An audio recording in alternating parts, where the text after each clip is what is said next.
প্রিয় ও স্নেহের 2024 সালের নতুন বছরের অষ্টম শ্রেণীর ছাত্রছাত্রী বন্ধুরা, আশা করি তোমরা সবাই ভালো আছো।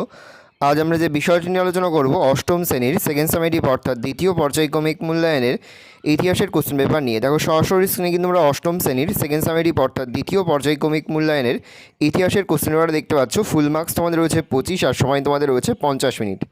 একের দাগে রয়েছে সঠিক উত্তর নির্বাচন করে লেখো যে কোনো পাঁচটি। প্রতিটি প্রশ্নের মান 1 করে 1 × 5 = 5। প্রথম, চিরস্থায়ী বন্দোবস্ত প্রবর্তন করেন Lord Cornwallis, Warren Hastings, Lord Wellesley, Lord Clive. উত্তর হবে লর্ড কর্নওয়ালিস। প্রশ্ন, ভারতের রেলপথ নির্মাণ শুরু করেন Lord Hastings, Lord Cornwallis, Lord Dalhousie, Lord Wellesley. উত্তর হবে লর্ড ডালহৌসি। প্রশ্ন, দাদন বলতে বোঝায় অগ্রিম অর্থ, আবওয়াব, বেগাশ্রম, করভি। উত্তর হবে অগ্রিম অর্থ। প্রশ্ন, ভারতের প্রথম আধুনিক মানুষ হলেন রাজা রামমোহন রায়, স্বামী বিবেকানন্দ, বিদ্যাসাগর, দেবেন্দ্রনাথ ঠাকুর। উত্তর হবে রাজা রামমোহন রায়। প্রশ্ন, বাংলা ভাষায় প্রকাশিত প্রথম মাসিক পত্রিকা হল দিগদর্শন, সংবাদ প্রভাকর, সমার্থদর্পণ, বেঙ্গল গেজেট। উত্তর হবে দিগদর্শন। প্রশ্ন, অনুশীলন সমিতির প্রতিষ্ঠাতা ছিলেন সতীশচন্দ্র বসু, বিপিনচন্দ্র পাল, সতীশচন্দ্র মুখার্জি, অরবিন্দু ঘোষ। উত্তর হবে সতীশচন্দ্র বসু। 7 নম্বর, কত খ্রিস্টাব্দে বঙ্গভঙ্গ হয়?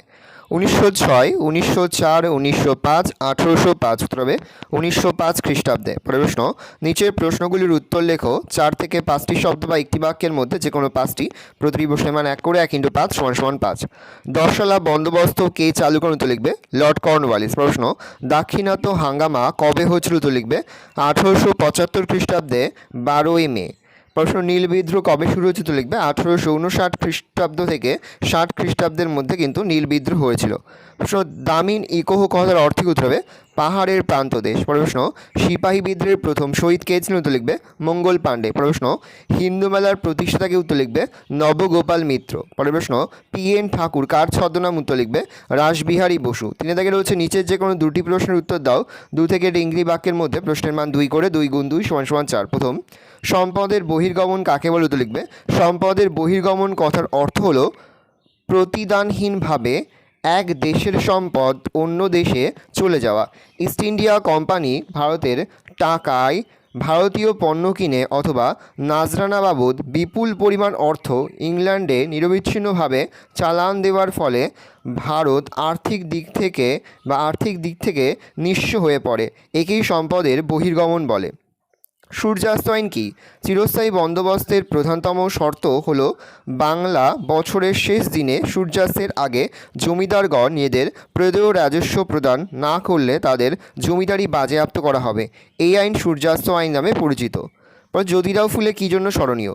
জ্যোতিরাও ফুলে ছিলেন 19বিংশ শতাব্দীর একজন সমাজ সংস্কারক। তিনি ও তার স্ত্রী সাবিত্রীবাঙ্গই ফুলের নেতৃত্বে মহারাষ্ট্রে জাতিভেদ প্রথা অস্পৃশ্যতার বিরোধিতার পাশাপাশি পাশ্চাত্য শিক্ষা ও নারী শিক্ষার প্রচলনের আন্দোলন হয়েছিল। প্রশ্ন, শিকাগো ধর্ম সম্মেলনে কোন ভারতীয় কবে বক্তব্য রাখেন? উত্তর লিখবে শিকাগো ধর্ম সম্মেলনে বক্তব্য রাখেন স্বামী বিবেকানন্দ। 1893 খ্রিস্টাব্দে এই বিশ্ব ধর্ম সম্মেলনে তিনি বক্তব্য রেখেছিলেন। পরের প্রশ্ন, দুজন নরমপন্থী ও চরমপন্থী নেতার নাম লেখো। নরমপন্থী নেতা হচ্ছে সুরেন্দ্রনাথ ব্যানার্জি আর হচ্ছে উমেশচন্দ্র ব্যানার্জি, আর চরমপন্থী হচ্ছে বাল গঙ্গাধর তিলক আর বিপিন চন্দ্র পাল। 4 দাগে রয়েছে নিচের যে কোনো দুটি প্রশ্নের উত্তর লেখো। 4 থেকে 5টি বাক্যের মধ্যে প্রশ্নের মান 3 করে 3 × 2 = 6। প্রথম, দাক্ষিণাত্য হাঙ্গামা বলতে কী বোঝো? বহিরাগত ব্যবসায়ীদের উৎপীড়ন, সাওকার বা মহাজনদের অত্যাচার, সরকারি রাজস্বের উচ্চহার এবং তুলার দাম অত্যাধিক হ্রাস পাওয়ার ফলে সর্বশান্ত হয়ে যাওয়া মহারাষ্ট্রের পুনা ও আহমদনগর এলাকার রায়তরা বিদ্রোহ ঘোষণা করে। সরকার এই বিদ্রোহকে দাক্ষিণাত্য হাঙ্গামা বলে অভিহিত করে। মহাবিদ্রোহের প্রত্যহ কারণ কী ছিল?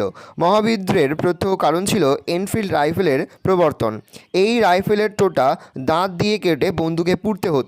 গুজব রটে যে এই টোটা গরু ও শূকরের চর্বি দিয়ে তৈরি, ফলে ধর্মভীরু হিন্দু ও মুসলমান সিপাহীরা তাদের ধর্মনাশের ফলে একযোগে বিদ্রোহে অংশ নিয়েছিল। কে কী উদ্দেশ্যে হিন্দু মেলা স্থাপন করে? নবগোপাল মিত্র হিন্দু মেলা প্রতিষ্ঠা করেন 1867 খ্রিস্টাব্দে। হিন্দু ধর্মের মর্যাদা পুনঃপ্রতিষ্ঠার উদ্দেশ্যে হিন্দু মেলা স্থাপিত হয়। তাছাড়া দেশীয় শিল্প ও সাহিত্যের উন্নতি ঘটানো ছিল হিন্দু মেলা প্রতিষ্ঠার আরেকটি উদ্দেশ্য। পরে হচ্ছে লর্ড কার্জন কেন বঙ্গভঙ্গ পরিকল্পনা করেন?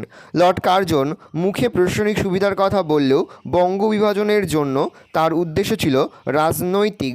বঙ্গভঙ্গের মধ্যে দিয়ে তিনি বাংলার হিন্দু হাইপেন মুসলমান ঐক্য ভেঙে দিয়ে ব্রিটিশ বিরোধী আন্দোলনকে দমন করতে চেয়েছিলেন।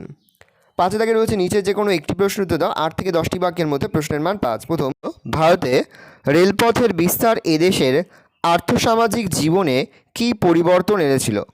অথবা প্রশ্ন আসতে পারে ভারতে রেলপথের বিস্তারের ফলাফল আলোচনা করো। পয়েন্ট করে ভূমিকা। ব্রিটিশ ঔপনিবেশিক স্বার্থ দ্বারা পরিচালিত হলেও যে কয়টি বিষয় ভারতে জাতীয়তাবাদের সৃষ্টিতে সাহায্য করেছিল রেলপথের স্থাপন তার মধ্যে উল্লেখযোগ্য। প্রভাব। ভারতে রেলপথ স্থাপনের ইতিবাচক ও নেতিবাচক প্রভাব লক্ষ্য করা যায়। সুফল। পয়েন্ট করবে সুফল।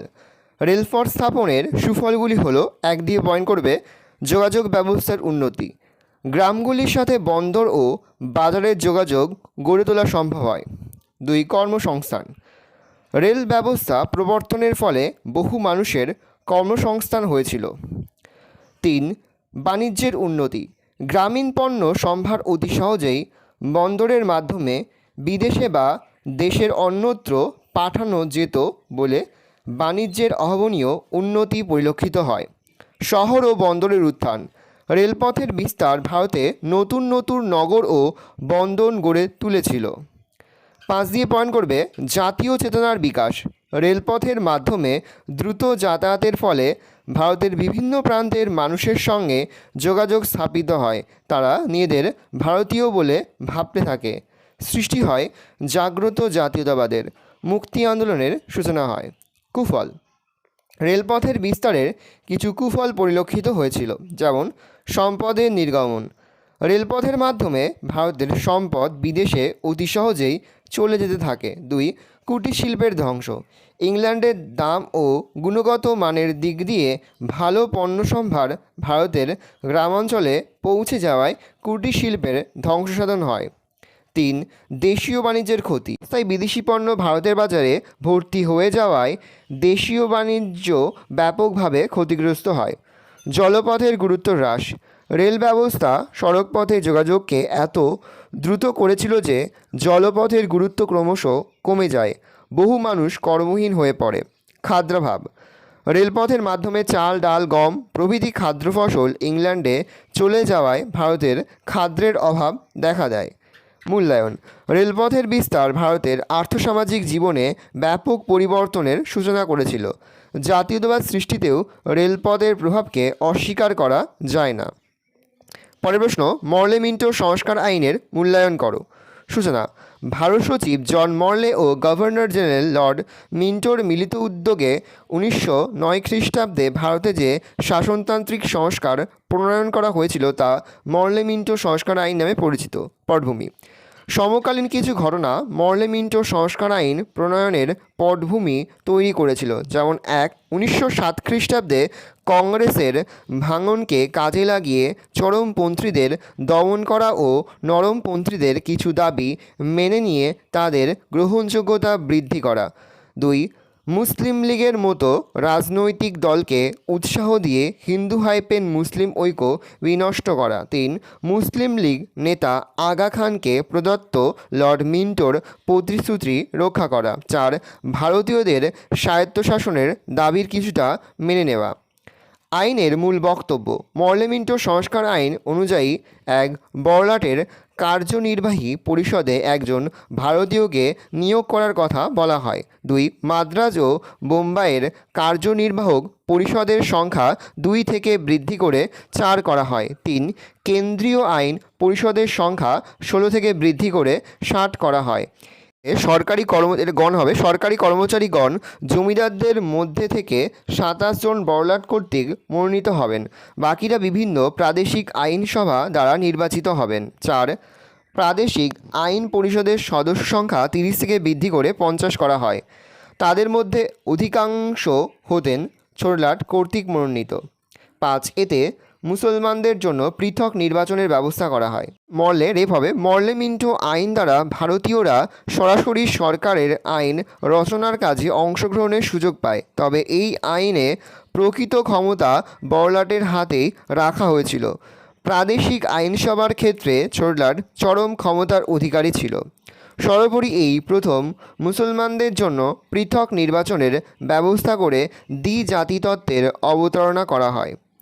ভালো করে দেখে নাও, এই রয়েছে টোটাল তোমাদের সেকেন্ড সামেটিভ অর্থাৎ দ্বিতীয় পর্যায়ক্রমিক মূল্যায়নের অষ্টম শ্রেণীর ইতিহাসের কোশ্চেন পেপার। ভালো তোমরা কোশ্চেন পেপারটা দেখে নাও, এই ধরনের কোশ্চেন প্যাটার্নেই কিন্তু প্রতিটি স্কুলে তোমাদের কিন্তু সেকেন্ড সামেটিভ অর্থাৎ দ্বিতীয় পর্যায়ক্রমিক মূল্যায়নের প্রশ্নপত্র হবে, সেহেতু ভালো করে তোমরা কোশ্চেন পেপারটা দেখে নাও। আশা করি ভিডিওটা ভালো লেগেছে। ভিডিওটা ভালো লাগলে ভিডিও লাইক করে দেখতে ভুলবে না, আর আমার চ্যানেল নতুন হাত লাল কালে সাবস্ক্রাইব প্রেস করে পাশে বেল আইকন প্রেস করে যখন নতুন কোনো ভিডিও আপলোড করি সবার ফার্স্ট নোটিফিকেশন তোমরা পেয়ে যাও।